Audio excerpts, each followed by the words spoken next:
Nzambe oyo azali bolingo, yango nayemba bolingo naye, yango natatulango na loyembo na ngai. En voyant ces choses, on a commencé à conjuguer Jésus à l'imparfait. L'officier romain dit, il était injuste. Quelqu'un d'autre dit, il était le Fils de Dieu. Il était. C'est quelqu'un qui est passé maintenant. Maintenant qu'il est mort, c'est fini. Son histoire est passée.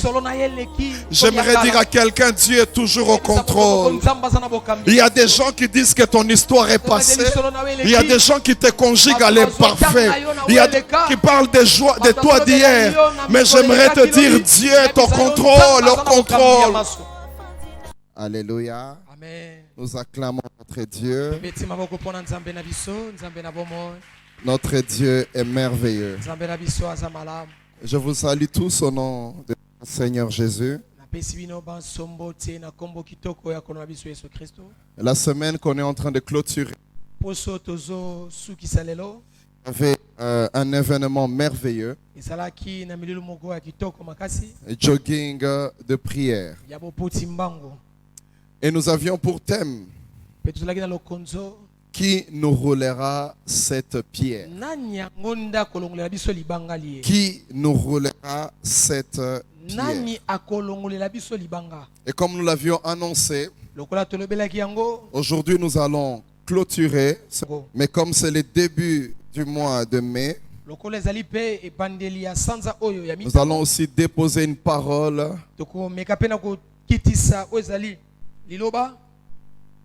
pour le mois de mai qui commence. Il y a eu 3 intervenants. Et à chaque fois qu'ils intervenaient, ils parlaient de la part du Seigneur. Et quand j'essaie de relire le texte de base, il y a des choses qui sont montées au-dedans de moi. Il parlait de ce qui s'est passé depuis la mort de Jésus jusqu'à sa... Alléluia. Amen, amen. Il revient sur ça à chaque fois. Et quand j'essaie de lire ce passage, j'ai réalisé une chose. Dieu est toujours au contrôle. Alléluia. Amen. Quand vous voyez le récit à partir de la mort de Jésus jusqu'à sa résurrection, vous vous rendez compte que Dieu ne perd jamais le contrôle. Alléluia. Amen, amen. Et c'est le thème sur lequel je vais clôturer aujourd'hui. J'aimerais dire à quelqu'un, Dieu est au contrôle. J'aimerais mieux le dire, Dieu est toujours au contrôle. Déjà à ce niveau, frères et sœurs, j'aimerais dire qu'à chaque situation, Dieu est toujours au contrôle. Il peut vous arriver des moments où vous perdez le contrôle de la vie. Des événements vous dépassent. Vous vous posez tellement de questions. Vous dites, pourquoi cela m'arrive-t-il? Vous ne savez plus donner une solution. Ah, ça c'est à votre niveau, frères et sœurs. Mais Dieu, il a toujours le contrôle. Amen, amen. David était en train de dire une chose qui m'a beaucoup intéressé. À quel niveau Dieu est toujours au contrôle. Psaume 139, qu'est-ce qu'il dit? Il dit, tu me sondes et tu me connais. Quand je suis assis et quand je me lève, tu le sais. Il dit, de loin tu discernes mes pensées. Vous savez, notre Dieu connaît les pensées de tout le monde. C'est un niveau obscur que les gens ne connaissent pas. Dieu connaît les pensées. Et quand je marche, tu le sais.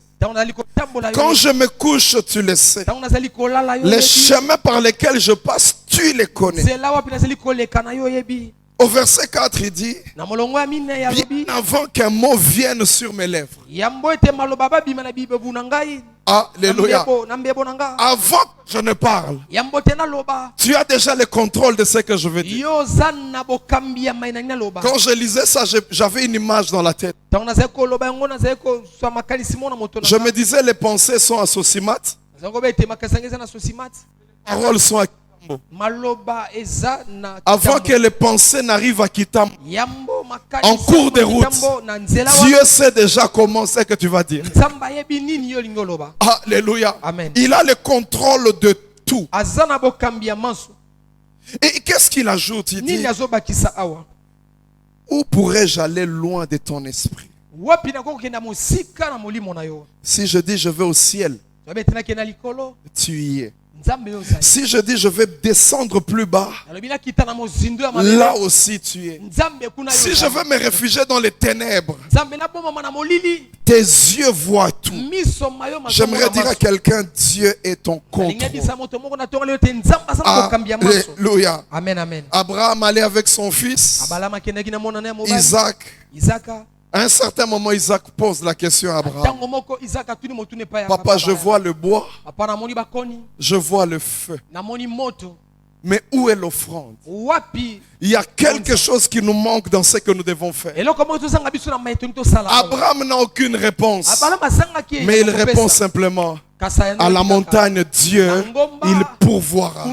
Le Dieu qui est au contrôle de tout, il pourvoira. Moi-même, je ne sais pas comment ça va se terminer. Moi-même, je ne sais pas comment ça va arriver. Mais je sais que Dieu, qui est au contrôle de tout, il pourvoira. Alléluia. Frères et sœurs, dans ce jogging de prière, c'est l'une des choses importantes que j'ai comprises. Dieu est toujours au contrôle. Aujourd'hui, j'aimerais parler à quelqu'un qui commençait à désespérer. Aujourd'hui, je vais parler à quelqu'un qui commençait à se poser des questions. Tellement de promesses. Et il n'y a pas longtemps, on te les a encore rappelées. Parce que tant que ce n'est pas encore arrivé, Dieu continuera à te rappeler ces choses. Tu te dis, Seigneur, comment cela va se faire? Comment ça va se passer? J'aimerais te répondre. Dieu est au contrôle de tout. Si toi dans ta vie est en train de tanguer, si tu te dis que tout ne va pas bien, j'aimerais te dire qu'il est assis sur son trône et il continue à contrôler. Il n'y a rien qui le dépasse. Il n'y a rien qui va au-delà de sa sagesse. Vous savez, nous les humains, il y a des problèmes qu'on nous pose. On regarde, on se dit, en tout cas, je n'y arriverai pas. Mais jamais Dieu ne te dira ça. Parce qu'il est toujours au contrôle. Toujours au contrôle. Nous allons lire ce passage que nous avons eu. Mais nous allons aller un peu plus haut. Et après nous allons avancer. Le passage que je vous propose, il est un peu long. Mais je pense qu'il est important. Pendant la semaine, on parlait de Luc 24. Mais là, on va parler de Luc 23. Oui, c'est le même passage. Alléluia. Amen. Luc 23, verset 26. Luc 23, nous commençons au verset 26. Pour aller vite, je vais lire pour nous tous. Amen. J'ai la version de Semeur. La Bible dit ceci. Luc 23, 26. Pendant qu'ils l'emmenaient, ils se saisirent d'un certain Simon de Cyrène, qui revenait des champs, et l'obligèrent à porter la croix derrière Jésus. Une foule de gens du peuple les suivait. Il y avait aussi beaucoup de femmes en larmes qui se lamentaient à cause de lui. Se retournant vers elles, il leur dit, femmes de Jérusalem, Ne pleurez pas à cause de moi, pleurez plutôt à cause de vous-même et de vos enfants. Car sachez-le, des jours viennent où l'on dira heureuses les femmes qui ne peuvent pas avoir d'enfants et celles qui n'en ont jamais eu, qui n'ont jamais allaité. Alors, on se mettra à dire aux montagnes, tombe sur nous, et aux collines, couvre-nous.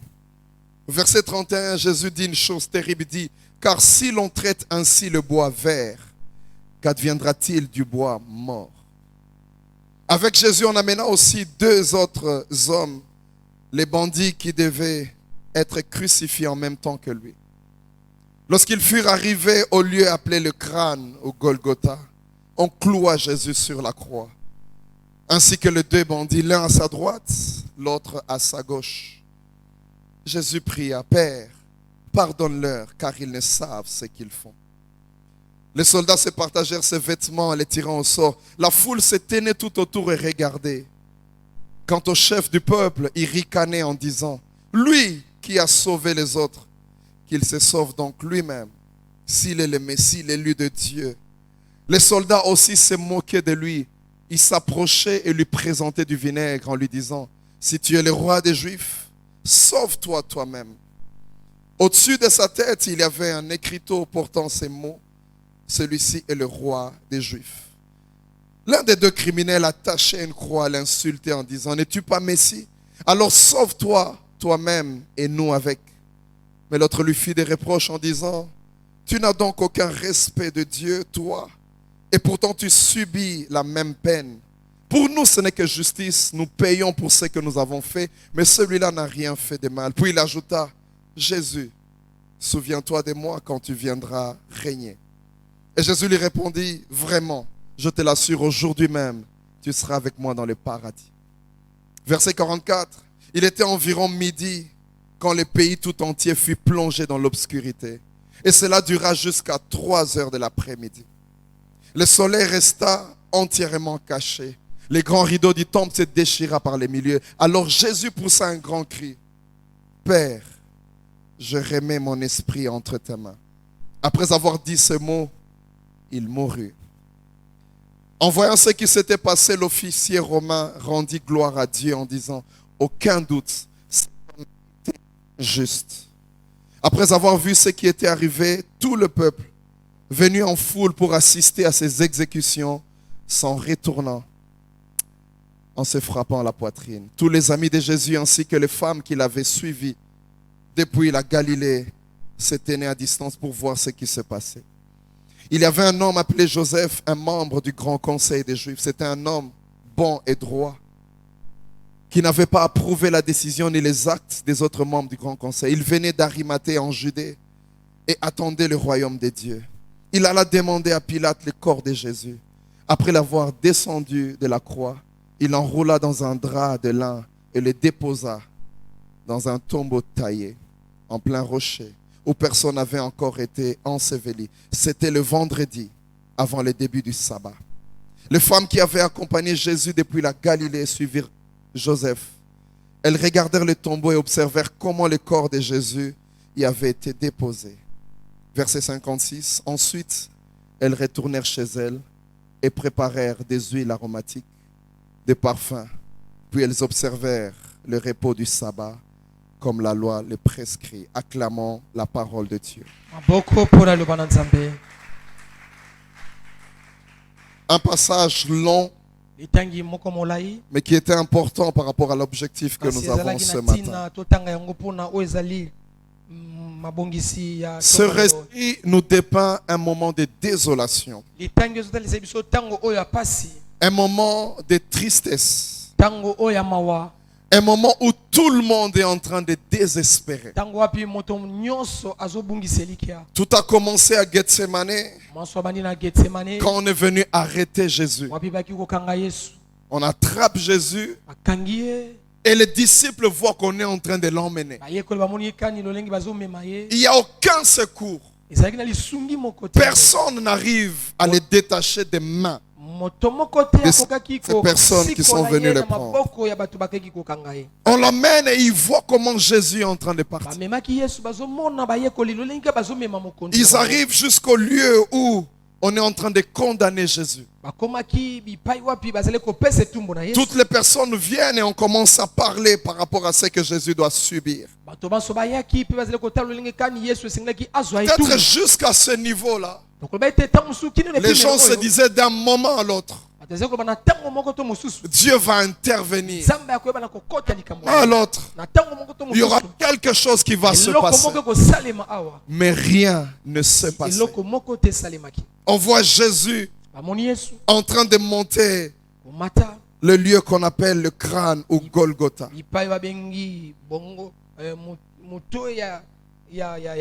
Un peu comme ça nous arrive aussi dans nos vies. Quand il y a un problème qui commence, on se dit à un certain moment il y aura une solution.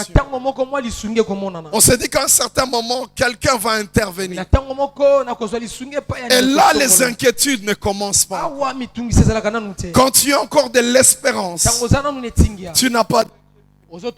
Quand tu sais que mon oncle va agir, quand tu sais que mon père va agir, quand tu te dis telle personne va agir, tu n'as pas encore peur.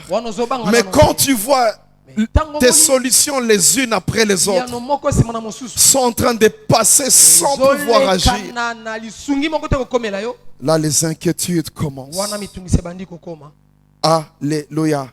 Frères et sœurs, la Bible nous dit, selon le passage que nous avons lu, on prend Jésus, on est en train de l'amener. Ça veut dire qu'il est déjà condamné. Il n'y a plus de recours.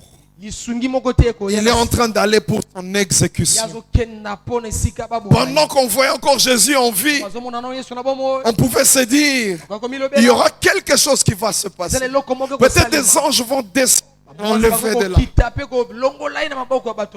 Et la Bible dit qu'une foule le suivait. Au verset 27, il y avait beaucoup de femmes qui étaient en larmes. Quand on est en larmes, ça veut dire qu'on arrive à un niveau où on ne sait plus rien faire. On ne sait plus comment réagir. Il y a des problèmes qui nous font pleurer comme ça. Ça veut dire que tu ne sais plus ce qu'il faut faire. Le Jésus qu'on a vu, il est en train d'être condamné. Ça veut dire qu'il n'y a plus de recours. Les femmes étaient en larmes. Et Jésus, dans ses paroles, il n'est pas en train de montrer qu'il y aura peut-être une action maintenant. Au verset 31, il dit, si on traite comme ça le bois vert, combien on traitera plus un bois sec? Lui-même, il est en train de vous dire, regardez ce qu'on est en train de me faire. Les gens étaient dans une relation. Alléluia. Amen. Et arrivé à ce lieu, on l'a crucifié. Et tout le monde est en train de voir.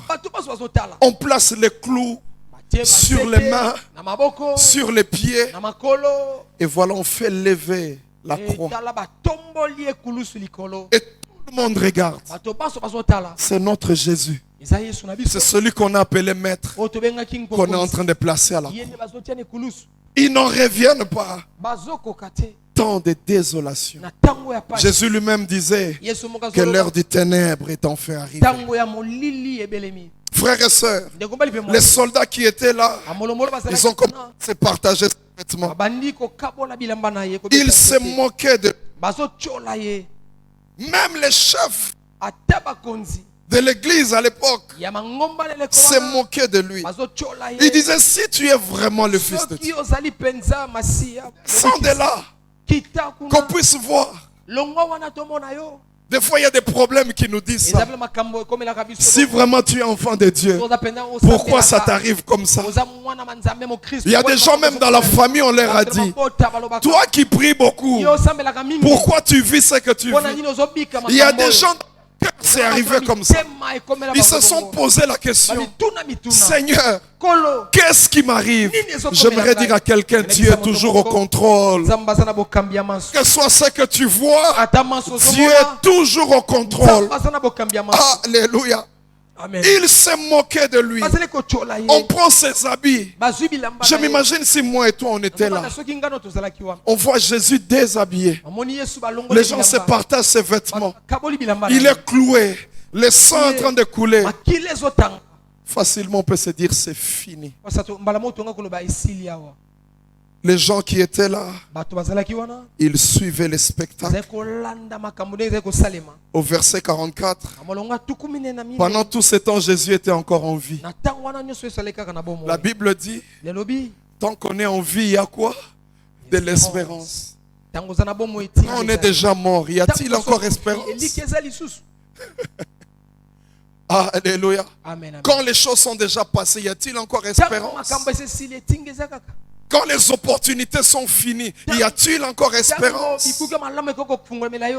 Au verset 44, la Bible dit, il y a l'obscurité qui est venue.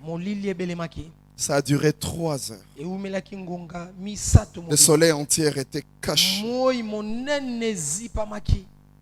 Et on entend Jésus dire, Père, je remets mon esprit entre tes mains.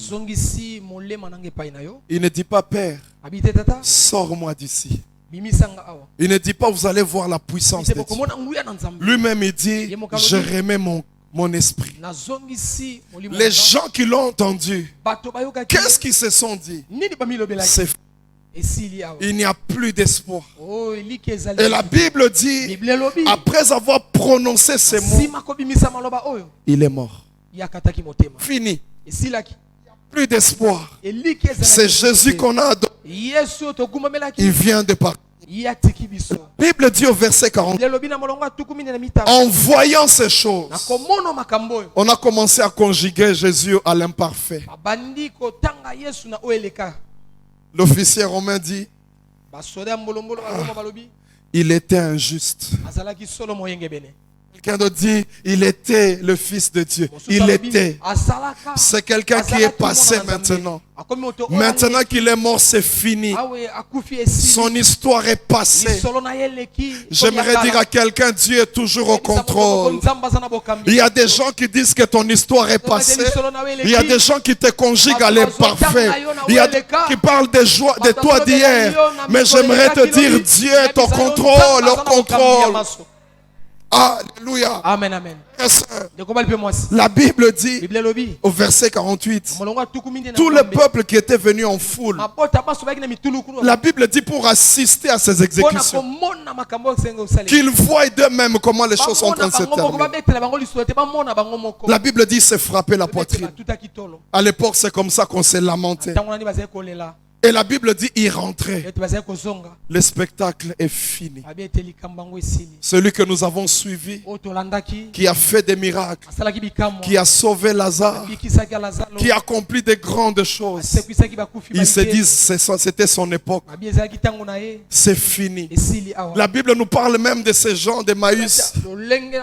Les disciples quand ils étaient en train de rentrer, qu'est-ce qu'ils se disaient? Nous pensions que c'est lui qui allait venir nous sauver. Mais hélas, ce n'était pas lui. Nous attendons encore quelqu'un d'autre. Parce que nous-mêmes, nous l'avons vu mourir. Lui-même, il a expiré. Lui-même, il a dit, mon esprit, je le remets. Fini. Et la Bible dit, ils ont pris son corps. Joseph d'Arimathée, il a pris le corps. Vous savez, quand quelqu'un meurt, on ne prononce plus son nom. On parle du corps. C'est fois qu'on entend ça dans les matangas. Ebimi, a commis Ebimi. Azès Abimi, mais Ebimi. Quand tu es encore à l'hôpital, bakoloba Abimi. Quand on a mort, bakoloba Ebimi. Le corps. Le corps de Jésus. Et ces femmes, elles suivaient tous les mouvements. Elles ont même accompagné Joseph d'Arimathée. Ils voient le corps. On prend le corps, on met dans les sépulcres. Et puis une grande pierre. C'est fini pour lui. Pour cet homme avec qui on a marché, c'est fini. À partir de ce moment-là, que la pensée des disciples a changé. Ils se sont dit c'est fini. Frères et sœurs, quand tu traverses des moments difficiles, même les prophéties les plus claires de Dieu, tu peux les oublier. Moi j'ai passé des moments tellement difficiles dans ma vie que même tout ce que Dieu avait dit dans ma vie, j'avais l'impression que c'était des motivations. J'avais l'impression qu'on était en train de me motiver. Mais je n'y croyais plus. Des moments où tu n'as même plus l'argent même pour te faire coiffer. Tu ne vas pas à l'école tous les jours parce que tu n'as pas l'argent du transport. J'attendais que les amis viennent de l'université pour commencer à recopier.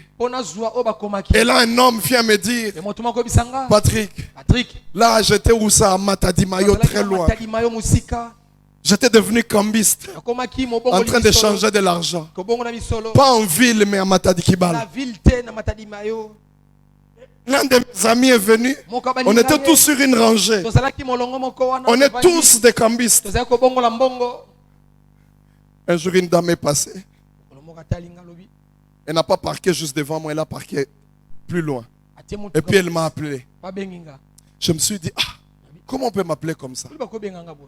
Et j'ai senti au-dedans, on m'a dit, mais Oza Kambis, babengo ndeni. Yo lingi babenga yo ndenge nini. Oza Kambis, basali boyaka. Sope au boudé, ba changer par mutu mususu. Je me suis levé. Je suis allé. Alléluia. Amen, amen. Dans des situations comme ça, l'un des cambistes que j'étais avec, parmi nous, il s'élève. Il dit, Patrick, moi neti batuneti bino, bobanda kotindi mwana liboso na poto, otindi misuso comme otindi batu na poto, et puis comme alobi nde na monio mutuka na liboso oza 190, eza Mercedes, deuxième mutuka Mercedes et puis osombi Jeep. Bona tali boye, na mitali na bino. Est-ce que ce type, il ne voit pas qu'il se moque de moi? Lombongo ayemba. Ceux qui passent les qui eziparata et monisel. Alléluia. Amen, amen. Et tu regardes, tu te dis, mais ce type est sa motivation. Il y a des moments comme ça. Voilà pourquoi ce matin, si tu me dis, Patrick, je ne crois plus, je vais te comprendre. Parce qu'il m'est arrivé dans ma vie de ne plus croire. Mais je reviendrai à la même vérité. Je reviendrai à cette même vérité. Dieu est fidèle. Ce qu'il dit, il accomplira. Alléluia. Amen. Frères et sœurs, Jésus avait dit qu'il ressusciterait. Mais quand on voit les spectacles, on voit le sang qui a coulé, on n'y croit plus. Écoute ce qui s'est passé avec ces femmes. Qu'est-ce que ces femmes ont fait? Le même jour, au verset 56, elles sont allées préparer des huiles aromatiques. Quand les gens sont en train de préparer les huiles, ça veut dire qu'ils ne pensent plus à la résurrection. Ils se disent, Aza déjà mon koufi. Directement, nous devons tourner la page, commencer à travailler avec les huiles. Alléluia. Amen, amen. Si elles avaient encore la... Elle allait se dire, commençons à célébrer. Parce que ce qui s'est passé, nous verrons la gloire de Dieu bientôt. Elle a commencé le même jour à préparer. C'est ce qui se passe quand on revient des lieux d'enterrement, du cimetière. Viens, on ne parle plus de toi. On ne parle plus de la personne qui est morte. On commence à conjuguer la personne au passé. Tout est fini. Et ce sont dit les arbres. On les garde. Elles se sont reposées le samedi. Et le dimanche matin, elles se sont dit on va y aller. Alléluia. Amen. Quand nous perdons espoir, il y a plusieurs réactions qui viennent. Premièrement, on commence à chercher à justifier les choses. On commence à chercher à trouver une réponse. Tout autre. Un peu comme Abraham. Ce jour-là, 20 ans plus tard, Dieu lui dit, je te donnerai une postérité. Abraham dit à Dieu, qu'est-ce que tu me donneras? Eliezer, c'est l'un de mes anciens serviteurs. Qu'ils vivent devant ma face, qu'ils soient mon héritier. Parce que ce que tu es en train de dire, je n'y crois plus. C'est la première fois qu'Abraham a dit. Commencer la marche à 75 ans. Dieu lui promettait toujours, je te donnerai, je ferai ça. Après 20 ans, Abraham commence à dire, Dieu, Tikanao, Tozoka Eliezer, Azala. Alléluia. Il arrive des moments comme ça dans nos vies. Dieu avait parlé, c'est vrai. Mais quand le temps passe, tu commences à dire, Seigneur, j'aimerais te dire, les rêves que tu as vus, ça s'accomplira exactement. Les choses que tu as entendues, elles s'accompliront exactement. Dieu, un, n'est pas un homme pour mentir. Deux, n'est pas un fils pour se repentir. Il n'a pas de conseiller pour bénir. Quand il dit une chose, elle s'accomplit. N'est-il pas celui qui appelle à l'existence les choses qui n'existent pas comme si elles existaient? Il n'est pas un homme. Celui qui t'a promis n'est pas un homme. Mais quand tu me dis je ne crois plus, je vais te regarder. Je te dirai je suis passé par là. Mais je te dirai aussi que l'Éternel est fidèle. Quand il dit une chose, elle s'accomplit. Souka souka et kokokisama. Alléluia. C'est Dieu là. Il n'est pas jamais. Frères et sœurs, Dieu est au contrôle. J'aimerais dire à quelqu'un, dans ta vie, Dieu est au contrôle. Dans ta vie, dans cette situation-là, dans ces problèmes-là, Dieu est au contrôle. Il gère tout. Il gère tout. Mais quand ça arrive, on réagit différemment. Il y en a d'autres qui vont très loin. Comme Gédéon. Il dit, si Dieu était vraiment avec nous, pourquoi tant de malheurs? Pourquoi nous vivons comme ça?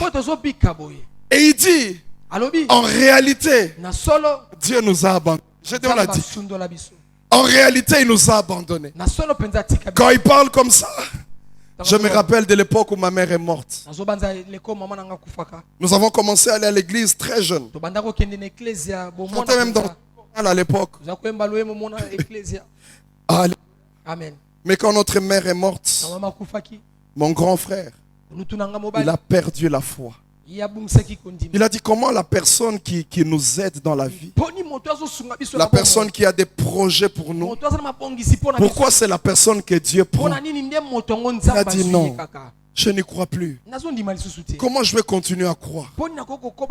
Il y a des moments comme ça où le vient endurci à cause des événements, où tu n'y crois plus, où tu te dis en réalité Dieu ne me compte plus, Dieu m'a abandonné, Dieu m'a oublié. J'aimerais dire à quelqu'un, Dieu est au contrôle. Il ne t'a pas oublié, il sait ce qui se passe, il est au contrôle.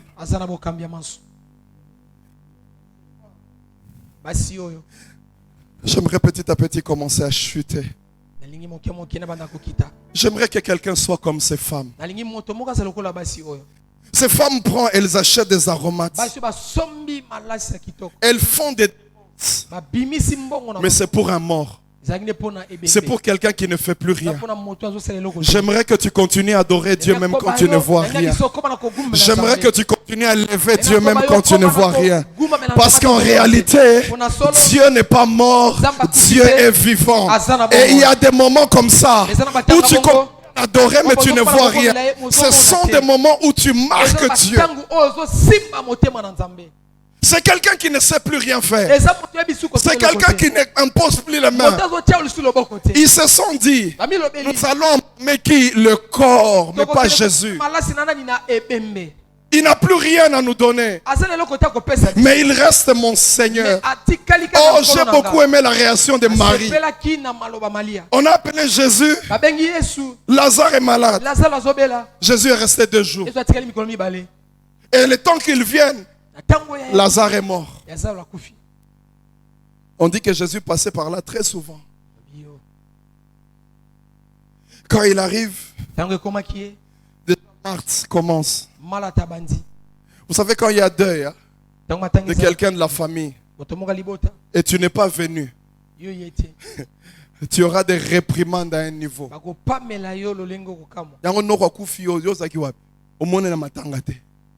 Hein? Jésus,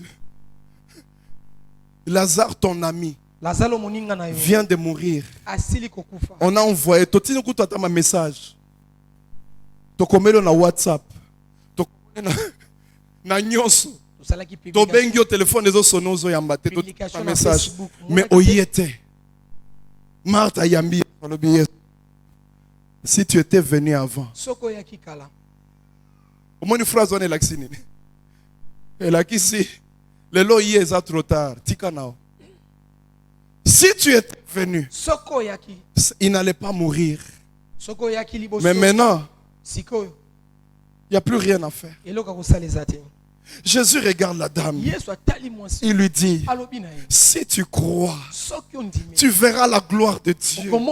Il veut dire à la dame, même si je ne suis pas là, tu ne me vois pas. Je suis toujours au contrôle de tout. N'aie pas peur. Alléluia. Mais j'ai aimé la réaction de Marie. La Bible dit, quand Marie a appris que Jésus était là, elle a couru vers Jésus, elle s'est prosternée. Même si tu n'es pas venu, je vais continuer à me prosterner. Même si tu n'as pas agi, je vais continuer. Tu restes mon Seigneur. Ce n'est pas parce que tu ne m'as pas donné le mariage que l'on est Seigneur. Ce n'est pas parce que tu ne m'as pas donné le travail que tu n'es plus Seigneur. Même si je suis chômeur, tu restes Jésus mon Seigneur. Nako kakola yo te, nako diminue adoration te, nako somba baromat na yoko pakola. Amen.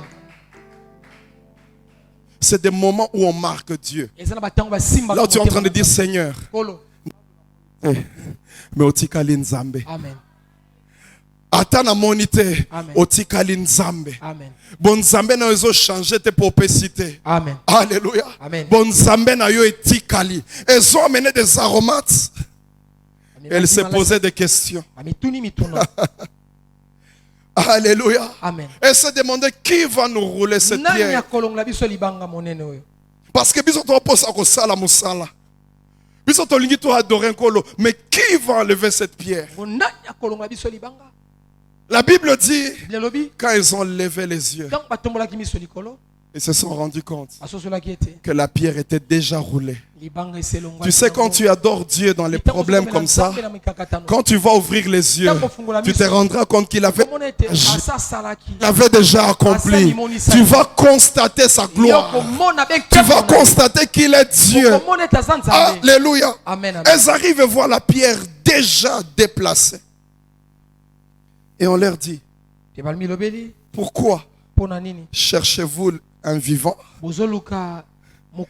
parmi les morts? Si j'étais à la place de ces femmes, j'allais poser la question, on parle de qui? On parle de celui qu'on a crucifié, celui pour lequel on se disait c'est fini, celui pour lequel on disait il n'y a plus d'espoir. Oui, on parle de celui-là, parce que Dieu est toujours en contrôle. C'est comme ça que j'aime quand ces hommes disent, les jours qu'on verra lorsque Dieu agira, parce que tu auras un autre visage. On va se dire, mais totika qui est? Mais quand il agit, on se pose la question, pourquoi cherchez-vous un chômeur parmi ceux-là qui travaillent? Pourquoi cherchez-vous un célibataire parmi les mariés? Alléluia. Amen. Pourquoi cherchez-vous un mort parmi les vivants? Amen. Alléluia. Amen. Frères et sœurs, les dames sont arrivées et on leur a dit, allez annoncer la nouvelle. Il vous avait dit qu'il mourra, mais après 3 jours, il ressuscitera. Allez annoncer maintenant. Il y a un temps où tu as pleuré, il y a un temps où tu vas annoncer. Il y a un temps où tu as pleuré, il y a un temps où tu vas commencer à annoncer. Ça sera un témoignage. Aujourd'hui, j'ai des choses desquelles je parle. Rien. Parce que Dieu a agi. J'aimerais te dire, Dieu est au contrôle. Aujourd'hui, tu as l'impression que tu perds le contrôle de ta vie. Des situations compliquées. J'aimerais te dire, Dieu sait. Dieu sait. Ces jours-là, frères et sœurs, Jonas se retrouve dans le ventre du poisson. C'était par sa faute. Peut-être que la situation que tu traverses aujourd'hui, c'est par ta faute. Que tu vis aujourd'hui, tu es seul auteur de ce qui arrive. Mais Jonas, il arrive dans le ventre du poisson. Je ne sais dans quelle position il a pris. Je ne sais dans quelle partie il était du corps. Mais je m'imagine que ce gros poisson avait avalé plusieurs autres choses. Il avait avalé peut-être d'autres poissons, des déchets de la mer. Et Jonas s'est retrouvé avec les déchets. Mais j'aimerais te dire, Jonas se retrouve là-bas, mais il n'a pas la même destinée avec les déchets.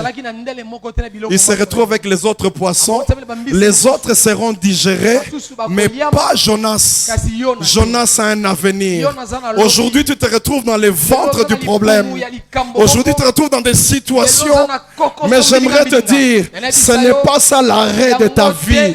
Il y a de l'avenir. Demain viendra. Et Jonas, je ne sais pas quelle foi il a. Jonas, écoute la prière de Jonas dans le ventre. Il est en train de dire, Seigneur, je verrai encore ton temple et je te louerai encore. Jonas, tu sais là où tu es? Tu es dans le ventre du poisson. Mais Jonas sait que Dieu est au contrôle de tout.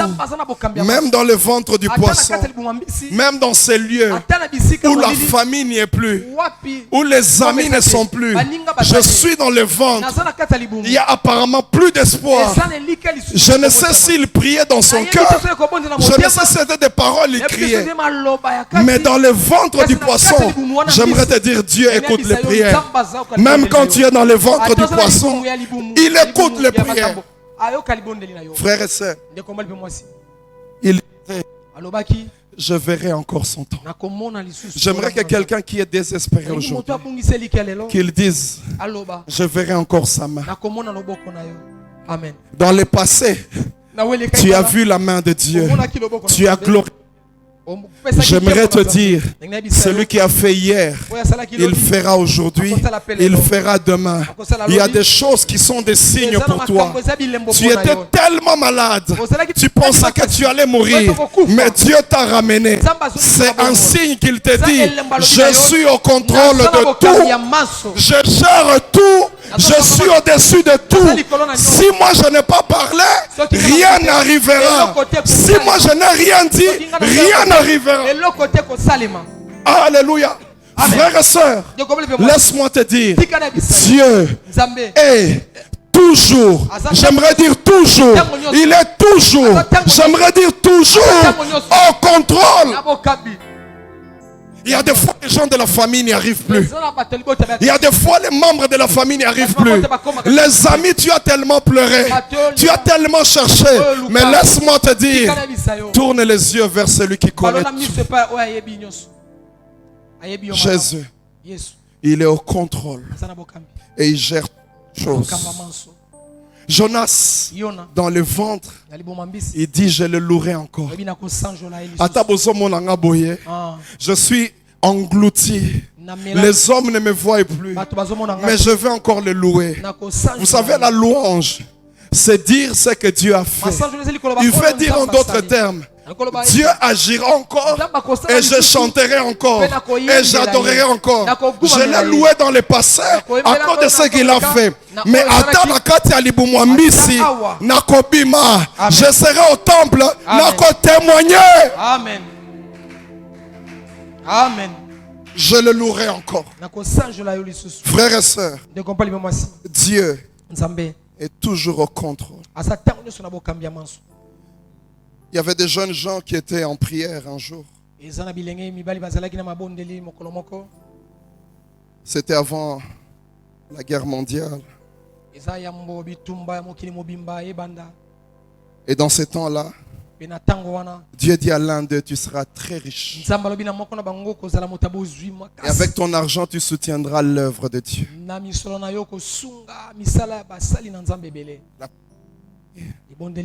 Les gens s'en rendent. Quelques temps après,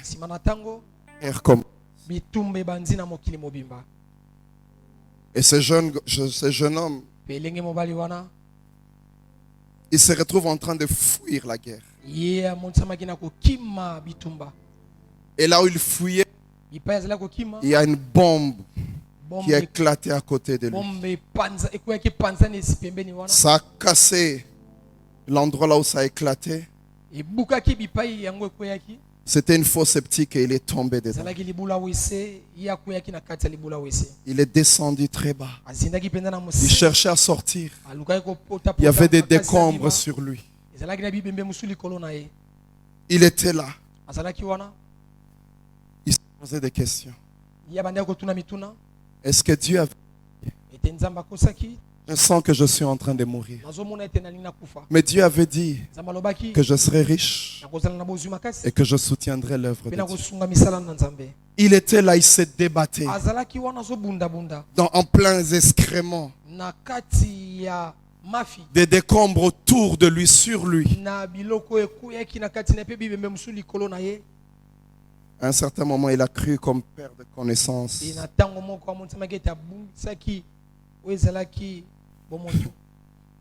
Et il entendait comme des voix de loin. On dit tant comme s'il y a quelqu'un ici. C'était les soldats alliés qui venaient. On a commencé à enlever les décombres. On l'a trouvé dedans. On l'a sorti. Quand il est sorti, des années sont passées. Il s'est enrichi, il s'est enrichi, il s'est enrichi. Un jour, il partageait son témoignage. Il lui a dit, qu'est-ce qui t'a emmené à survivre dans les décombres? Dans une fosse septique, qu'est-ce qui t'a emmené à survivre? Il dit, je me disais que Dieu est fidèle. Je ne peux pas mourir avant sa promesse. Puisqu'il m'avait dit que je serais, alors je ne peux pas mourir ici. J'aimerais vous dire, nous vivons jusqu'à ce que la promesse va s'accomplir. On ne peut pas mourir avant la promesse. La Bible dit d'Abraham qu'il était usé de corps. Alléluia. Usé de corps. J'aime cette illustration que cet homme de Dieu a donnée. Il dit quand tu achètes un CD, il y a de la musique. La qualité de la musique dépend du CD. Si le CD se gratte, ça va commencer à sauter, n'est-ce pas? La musique est là, mais le CD est abîmé. Surtout si tu achètes un CD de mauvaise qualité. Ça veut dire la valeur de la musique dépend du CD. Si le CD est abîmé, il n'y a plus rien. Mais avec les promesses de Dieu, ce n'est pas la même chose. Amen, amen. Les promesses de Dieu sont en nous. C'est ce qui est en nous qui nous fait vivre. Parce que si nous mourons, les promesses s'accompliront plus. Alléluia. Amen, amen. On dit Abraham était usé de corps. Même s'il était de corps, la promesse de Dieu n'était pas usée. La promesse de Dieu demeurait. Et puisqu'elle demeurait, à 100 ans, Abraham a eu un enfant. Sa femme, elle avait 90 ans. Est-ce que tu t'imagines une femme de 90 ans avoir des douleurs d'enfantement? Le sein d'une femme de 90 ans, c'est comment? C'est comment? Mais quand Dieu bénit, ce sont ces mêmes seins qui vont faire sortir le lait. J'aimerais vous dire, le fils de la promesse, il a été allaité par le sein d'une femme de 90 ans. De 90 ans. L'Éternel est fidèle. Elle a supporté tout ça. À son âge. Pourquoi? Parce que la promesse de Dieu nous garde en vie. La promesse de Dieu, elle nous bénit. La Bible ne dit-elle pas que c'est la bénédiction de l'Éternel? Un, qui enrichit. Deux, elle ne se fait suivre d'aucun chagrin. Ça veut dire Isaac, il ne pouvait pas avoir de fausses couches. Isaac, il ne pouvait pas avoir des morts-nés. Isaac, c'était impossible. Et une femme de 90 ans, où est-ce qu'elle a eu la force pour pousser? J'aimerais te dire, quand Dieu visite, il te donne la force de la gloire qu'il t'a donnée. Il te donne la puissance de la gloire qu'il t'a donnée. Il est au contrôle de tout. Baissons nos têtes dans la prière. Bolingo yango na yemba, bolingo na ye yango na tatulango na loyembo na ngai.